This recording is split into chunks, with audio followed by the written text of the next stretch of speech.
History Spotlight, brought to you by HEC Media and the Missouri Historical Society. Hello, I'm Dr. Jody Sowell, president of the Missouri Historical Society in St. Louis, and this is History Spotlight.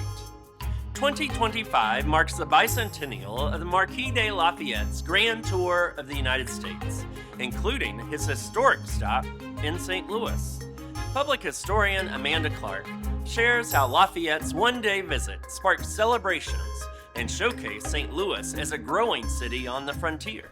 On April 29, 1825, the entire village of St. Louis was focused on one thing: a visit from the great Revolutionary War hero, the Marquis de Lafayette.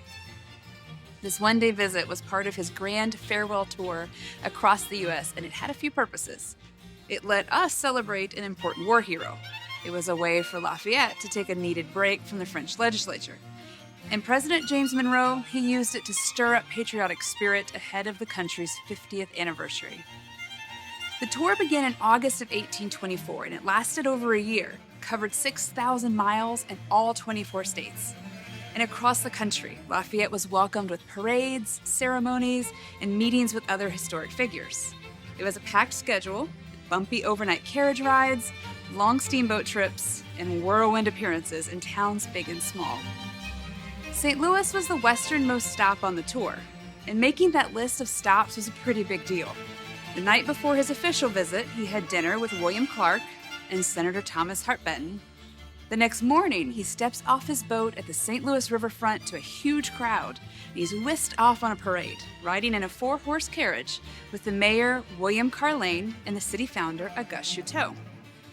It was important to the city leaders to show that St. Louis was more than a frontier town, and they took him on a tour of different businesses and cultural institutions.